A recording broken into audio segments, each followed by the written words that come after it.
Bonjour à tous, soyez les bienvenus sur Monaco Info. Un large volet environnemental sera développé dans cette édition. En voici les titres. Nous commencerons cette édition avec la remise de distinction qui s'est déroulée à l'occasion d'une prise d'armes au Palais Princier. Nous parlerons environnement avec des jeunes kayakistes qui ont réalisé un périple sous l'égide de Ramoge. Nous irons au musée océanographique de Monaco pour le lancement de l'opération Parrainer un poisson. Nous découvrirons un spectacle en l'honneur de Jean-Christophe Maillot. Et enfin, direction le Grimaldi Forum pour une projection événement.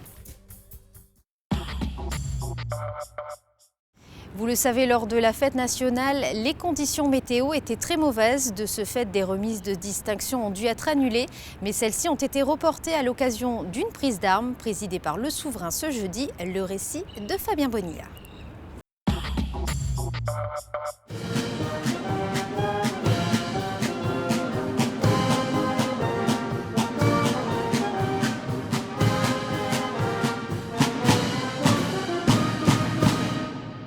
Une remise de distinction dans la cour d'honneur du Palais Princier ce jeudi. Au cours de cette prise d'armes, le souverain a remis des médailles d'honneur qui devaient l'être sur la place du Palais le jour de la fête nationale. Par ordonnance souveraine, la grâce en bronze des services exceptionnels est accordée pour acte de courage et de dévouement au capitaine de police Pierre Taulier de la Sûreté publique et pour le motif suivant, a fait face aux difficultés avec sang-froid et efficacité dans ses fonctions d'officier de sécurité auprès du ministre d'État lors du sommet des chefs d'État et de gouvernement de la francophonie à Kinshasa qui s'est déroulé du 12 au 14 octobre 2012. Un immense honneur, c'est la première fois, donc en conséquence je suis vraiment très content, tout à fait. Et une reconnaissance de la mission qui a été faite. Des distinctions avec agrafe de bronze ont également été décernées à 8 fonctionnaires de police pour services exceptionnels. Ils se sont particulièrement illustrés lors de l'arrestation des auteurs d'un vol à main armée en septembre 2012. Au lieutenant de police Mathieu Launois. L'agent de police Marine Lambert a également été honoré pour sa rapidité d'intervention sur une personne âgée en arrêt cardio-respiratoire le 11 novembre 2012. C'était un dimanche où je travaillais sur le secteur du Larvoto.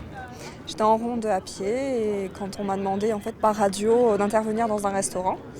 Et donc j'ai eu la chance d'être à proximité. Donc rapidement j'ai pu intervenir dans cet établissement. Et quand je suis arrivée, il y avait cette personne âgée au sol, en arrêt cardio-respiratoire.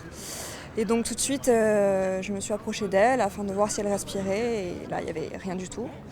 Et donc j'ai commencé à lui faire un massage cardiaque jusqu'à l'arrivée des pompiers. En fait, les pompiers m'ont expliqué après que le massage avait permis justement de pouvoir la maintenir jusqu'à leur arrivée. Donc ça s'est bien terminé. Et là, aujourd'hui, vous avez été décoré. Une réaction ? Ah oui, je suis ravie, vraiment. Je ne m'attendais pas à ça. Et vraiment, j'ai beaucoup de plaisir à être là, vraiment.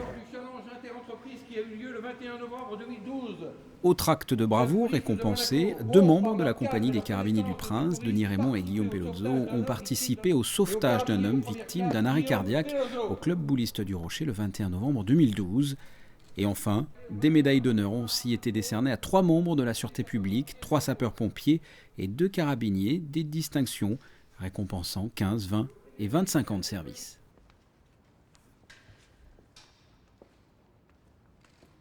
Et sachez que vous pourrez voir plus longuement ces remises de distinction en intégralité sur Monaco Info.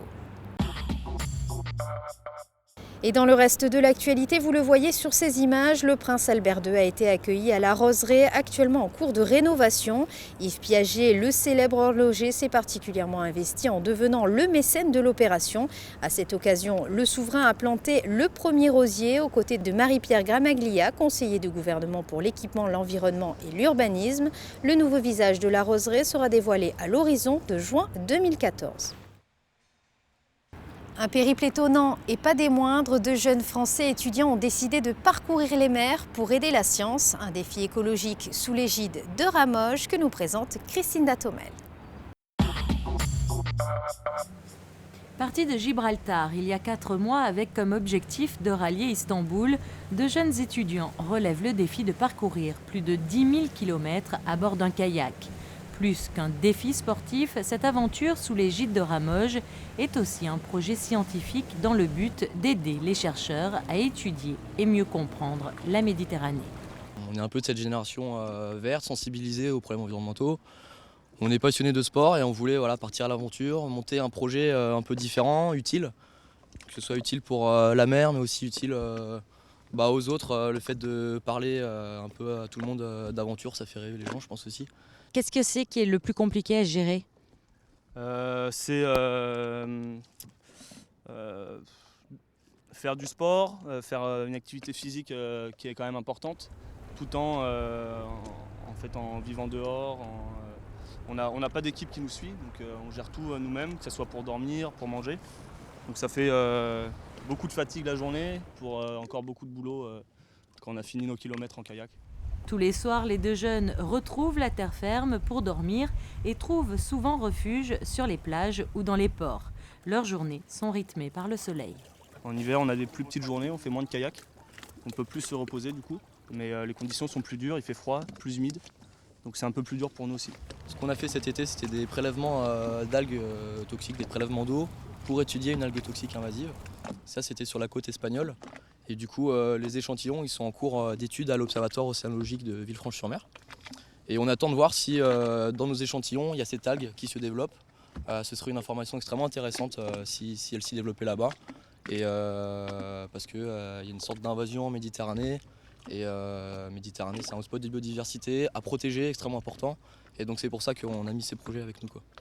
Le son de la mer est aussi étudié par les deux kayakistes et ils le prélèvent à l'aide d'un hydrophone, ce qui n'est pas toujours aisé. L'hydrophone, c'est cette petite sonde qu'il y a au bout d'un cap de 30 mètres avec un enregistreur qui doit rester tout le temps au sec. C'est ça le challenge à bord d'un kayak, c'est de faire des projets scientifiques avec pas beaucoup de moyens logistiques. Et du coup, on va écouter les sons sous l'eau. Ces sons, ça peut être des cétacés, baleines, dauphins, ça peut être aussi des bruits de moteur. Donc ça, c'est des choses qui vont souvent pas bien ensemble. Et l'Université de Toulon va essayer d'en apprendre plus grâce à nos échantillons. Ouais. Un projet scientifique donc, mais aussi éducatif et pédagogique, car tout au long de leur périple, les deux jeunes étudiants se rendent dans les écoles à la rencontre des enfants pour leur parler de leur aventure bien sûr, mais aussi de la Méditerranée, de l'environnement et de la biodiversité. C'est donc tout naturellement que les collégiens de Monaco ont rencontré les deux kayakistes, une aventure qui prendra fin dans 1 an. Toujours dans le domaine de l'environnement, l'Institut océanographique de Paris organisait une rencontre débat. Il était question de dialoguer autour des menaces sur l'océan austral. Plus d'explications avec Christine Datomel. Face au succès des conférences qui se tiennent tous les seconds mercredis du mois à la Maison des Océans de Paris, l'Institut océanographique opte pour un nouveau rendez-vous, celui des rencontres débats. L'objectif, parler, informer et parlementer sur des questions d'actualité et de politique des océans. La première table ronde a réuni 4 intervenants et avait pour objet la question des aires marines protégées dans l'océan austral. Le maître de cérémonie, Robert Calcagno. L'océan austral, ou qu'on peut aussi appeler océan Antarctique, est un vaste océan très grand qui fait le tour du continent antarctique. Pendant très longtemps, on a considéré que cet océan était très loin et n'avait que peu de rapport avec les autres océans. Ceci est tout à fait faux. En fait, c'est véritablement le moteur, on pourrait presque dire la pompe, de l'ensemble des océans mondiaux. Jusqu'à maintenant, la protection de cet océan austral a été relativement exemplaire. Depuis maintenant 2 ou 3 ans, nous essayons de faire passer une notion d'aire marine protégée et nous voyons les grandes puissances industrielles et technologiques, notamment la Chine et la Russie notamment, s'opposer à l'institution de ces aires marines protégées avec vraisemblablement une intention un jour ou l'autre d'aller exploiter, d'aller pêcher, d'aller prendre et exploiter des hydrocarbures. Moment charnière puisqu'aujourd'hui la protection de cet environnement est remise en cause. Pour débattre sur cette problématique, 4 intervenants, dont un scientifique, Philippe Couby, spécialiste de l'océan austral. Je crois qu'il est important de bien faire comprendre que cet océan austral n'est pas homogène, qu'il existe plusieurs types d'espèces, plusieurs types d'écosystèmes avec des spécificités.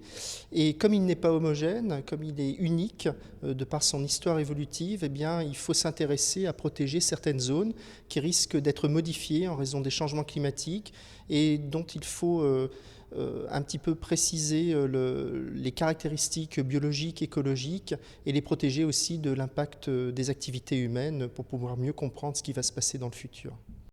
Particulier de par sa position et son histoire, l'océan austral entoure le continent antarctique. En constante évolution vers le sud, il s'est refroidi puis isolé en créant des barrières océanographiques et hydrologiques, divisant progressivement certaines espèces.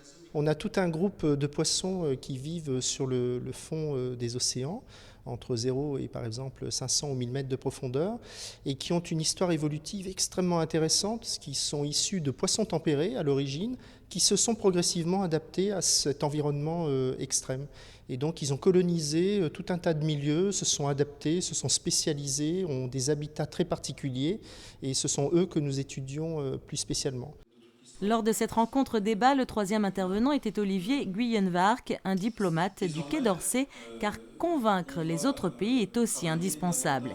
Et si le public était au rendez-vous pour cette nouvelle formule de conférence à l'Institut océanographique de Paris, il a aussi eu la chance, tout comme les intervenants, de rencontrer l'ancien Premier ministre Michel Rocard, qui a pris part au débat, créant la surprise. De l'Institut océanographique, direction à présent le musée océanographique de Monaco qui propose de contribuer au financement des soins quotidiens de 17 espèces. L'opération Parrainer un poisson a été lancée ce mercredi. Plus de détails dans ce reportage. Tisser un lien particulier avec un animal et s'engager concrètement pour la protection du monde marin, c'est justement ce que l'opération Parrainer un poisson propose. En choisissant une tortue, un poisson ou un requin, le parrain contribue ainsi directement aux soins quotidiens de l'animal.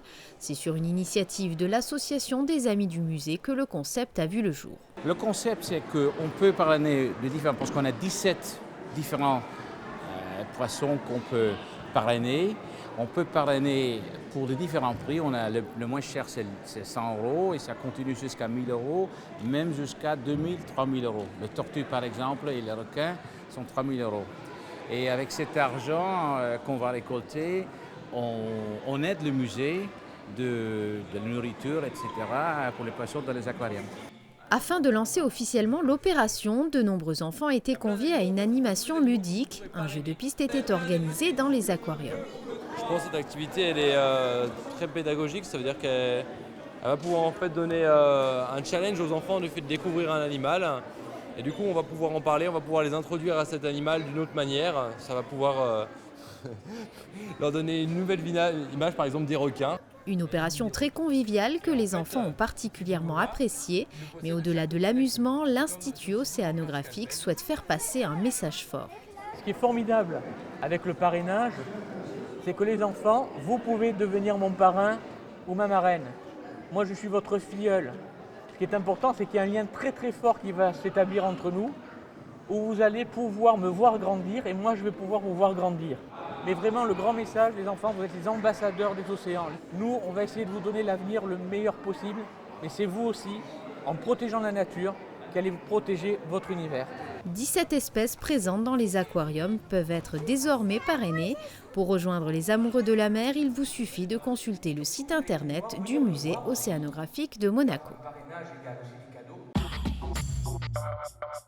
Le Kiwanis Club de Monaco organise comme tous les ans une vente de petits pains de Noël jusqu'à ce samedi dans le centre commercial de Fontvieille. Les bénéfices de cette vente seront reversés à des œuvres en faveur d'enfants défavorisés.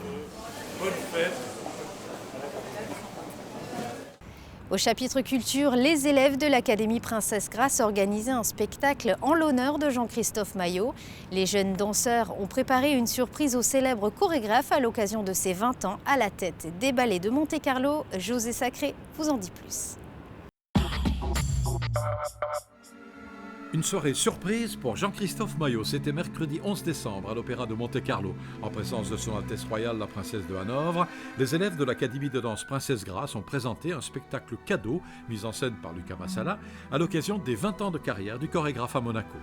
J'ai choisi 10 morceaux des séquences graphiques qui ont été créées ici pour Monaco, entre autres le Roméo et Juliette, les Cendrillon, le paysage, et d'autres ballets comme Thème et 4 variations, Home Sweet Home, un des premiers ballets qu'il a fait ici. Voilà, un petit voyage, ça veut dire qu'il y a des petits extraits, 4-5 minutes, des tableaux qui se suivent, finissant vers un paysage. À la fin, je fais une autre mise en scène où en fait on va voir des gens qui se croisent sur scène et en fait ça veut dire pour moi les 20 ans de danseurs qui sont rentrés dans la compagnie, qui sont partis. Alors il y en a certains qui vont marcher très lentement parce qu'ils sont restés beaucoup de temps, il y en a certains qui vont courir parce qu'ils n'ont fait qu'une saison, certains qui sont revenus, qui sont partis. Et petit à petit, en fait, la scène va devenir un petit peu plus sombre et à la fin, quand on rallume la scène, on va voir tous les élèves en uniforme de danse, alors qu'à la base, avec des gros costumes. Et ça fait qu'à la fin, voilà, on termine en montrant au public que c'était un hommage que l'école a fait pour Jean-Christophe Maillot.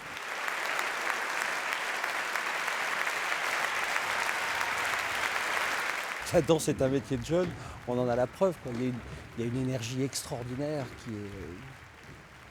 qui est communicatrice et qu'on reçoit avec un plaisir immense, quoi. Et puis il y a aussi, il y a quand même 20 ans de travail et c'est assez étrange, moi qui ne suis pas du tout du type nostalgique et qui n'aime pas trop regarder en arrière. Là j'étais bien forcé de le faire. On a fait un sacré parcours ici quand même tous ensemble. Voilà.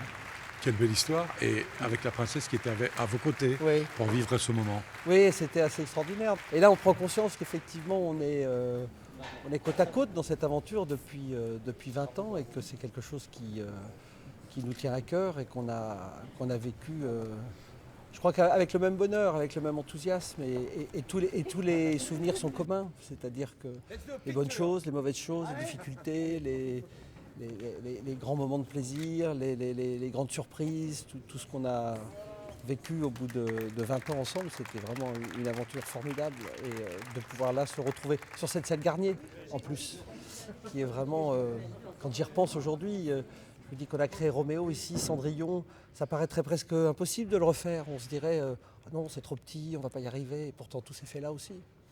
Donc, oui, ça remue bien, quoi. C'est toujours le principe un peu des anniversaires, hein. C'est toujours quelque chose d'un peu nostalgique, mais le fait que ce soit porté par tous ces jeunes, ça nous donne aussi quelque chose de tourner vers l'avenir, et ça pour moi c'est le plus important, c'est-à-dire qu'on est bien dans le présent, quoi.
Les archives audiovisuelles de Monaco proposent le film Weekend of a Champion au Grimaldi Forum ce lundi. Il s'agit d'une rencontre à Monaco dans les années 70 entre Roman Polanski et le pilote Jackie Stewart. Les explications avec Patricia Navarro. C'est une projection exceptionnelle qui est organisée lundi 16 décembre au Grimaldi Forum. Longtemps, les bobines du film Weekend of a Champion ont été oubliées. Et c'est presque par hasard qu'elles ont été retrouvées. 40 ans après avoir été tourné, ce documentaire connaît une deuxième vie et va pouvoir être découvert par le grand public à Monaco. Très récemment, en fait, le film a été redécouvert dans un laboratoire où il avait été stocké pendant de longues années, puisqu'en fait, il n'a jamais connu de sortie en France. Et ces bobines de film étaient condamnées au pilon. Et en fait, sur les boîtes de film, il y avait marqué sur la tranche Polanski. Le nom, évidemment, parle à tout le monde. Et du coup, le propriétaire du laboratoire a fait le nécessaire pour remonter la piste jusqu'à Polanski, qui lui-même se souvenait de ce film dans lequel il joue le rôle de l'intervieweur de Jackie Stewart, mais n'en avait plus eu connaissance. Et donc, il a eu l'idée de le ressortir des oubliettes.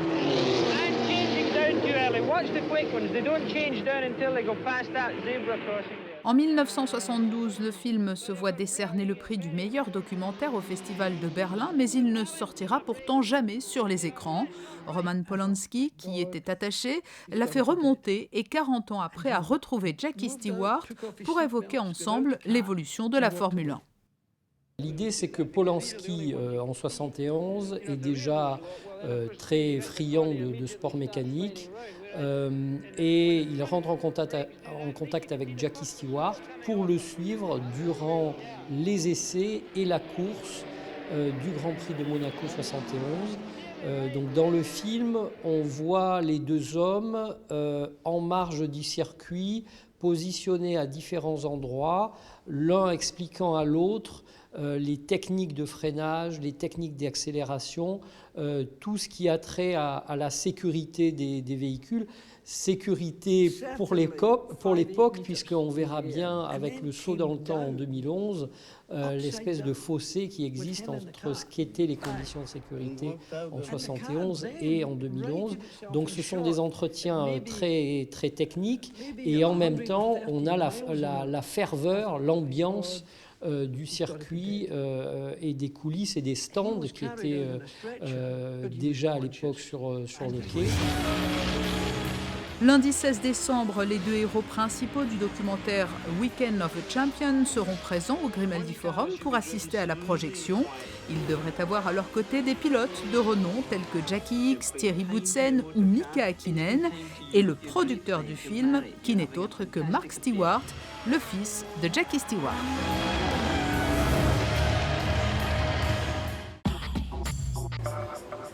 Comme chaque année, le service d'action sociale a organisé l'arbre de Noël des crèches ce mercredi. Bambins, parents et personnel se sont retrouvés dans une ambiance festive à l'espace Léo Ferré. Et avant de refermer cette édition, passons à présent aux prévisions météo des prochains jours. Vendredi, du soleil au programme avec des températures allant de 10 à 15 degrés. Samedi, des nuages de plus en plus nombreux que les jours précédents avec un mercure pratiquement identique. Dimanche, toujours quelques nuages avec un thermomètre allant de 10 à 14 degrés. Et enfin lundi, retour du soleil au programme avec une maximale de 16 degrés. C'est la fin de cette édition. Merci de l'avoir suivi. À présent, direction Chabeuil dans la Drôme pour découvrir cette jolie ville qui tisse des liens historiques avec la principauté. À très bientôt sur Monaco Info.